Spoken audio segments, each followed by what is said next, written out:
খুলনা ওয়াসার নতুন চেয়ারম্যান হিসেবে নিয়োগ পেয়েছেন মোহাম্মদ মনিরুজ্জামান মনি। আজ বুঝে নেবেন দায়িত্ব। এ নিয়ে জানাতে যুক্ত হচ্ছেন সহকর্মী রফিউল ইসলাম টুটুল। আমরা টুটুলের সাথে এখন যুক্ত হব। টুটুল, আপনার কাছে একটু জানতে চাই, নবনিযুক্ত চেয়ারম্যান ঠিক কখন দায়িত্ব গ্রহণ করবেন, এবং শেষে তার একটি বিষয় জানতে চাই, ঠিক তাকে কত বছরের জন্য নিয়োগ দেওয়া হলো?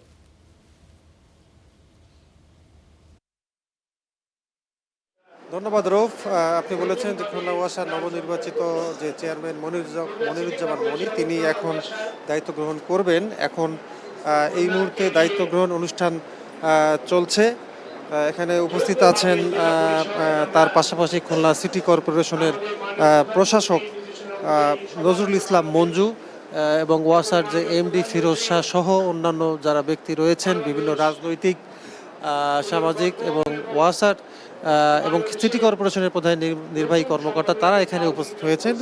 সম্প্রতি তিনি ওয়াসার চেয়ারম্যান নিযুক্ত হয়েছেন। এর আগে কিন্তু তিনি খুলনা সিটি কর্পোরেশনের নির্বাচিত মেয়র ছিলেন, দায়িত্ব পালন করেছিলেন এবং এ ধরনের প্রতিষ্ঠান, তার সেবামূলক প্রতিষ্ঠানে তার কাজ করার অভিজ্ঞতা রয়েছে। এখানে যারা আছেন তারা মনে করছেন যে তিনি চেয়ারম্যান হওয়ার পরে এই প্রতিষ্ঠানটি আরও ভালোভাবে চলবে, কারণ এই ওয়াসা নিয়ে কিন্তু যথেষ্ট কথা রয়েছে। এখানে বিভিন্ন প্রকল্পের দুর্নীতির কথা আমরা প্রায় জানতে পারি, শুনতে পারি।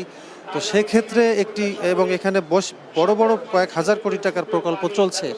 ঠিক এই মুহূর্তে তার মতো একজন মানুষের চেয়ারম্যান নিযুক্ত হয়, সাধারণ মানুষ এবং এই ওয়াসায় যারা কাজ করছেন, যারা কর্মকর্তা কর্মচারী আছেন, তারাও মনে করেন যে এটি আরও গতিশীল হবে এবং স্বচ্ছভাবে এই প্রতিষ্ঠানটি চলবে, এমনটি তারা আশা করছেন। এবং এখন ওয়াসার দায়িত্ব গ্রহণ অনুষ্ঠান চলছে, একটু আগেই এটি শুরু হলো এবং কিছুক্ষণ পরে সেটি শেষ হবে এবং আজ থেকেই তিনি আনুষ্ঠানিকভাবে খুলনা ওয়াসার চেয়ারম্যান হিসেবে দায়িত্ব পালন করবেন। এর আগে আমরা তার সাথে কথা বলেছিলাম, তিনি বলেছেন যে সরকার যে তাকে দায়িত্ব দিয়েছে এটি তিনি যথাযথভাবে পালন করার চেষ্টা করবেন এবং এখানে যেহেতু এই সেবামূলক প্রতিষ্ঠানে অনেক নিয়ম অনিয়মের কথা হয়ে থাকে, তো যে অনিয়মগুলো এখানে রয়েছে সেগুলো তিনি দূর করার জন্য আপ্রাণ চেষ্টা করবেন এবং একটি সেবামূলক প্রতিষ্ঠানে এটি পরিণত করবেন বলে তিনি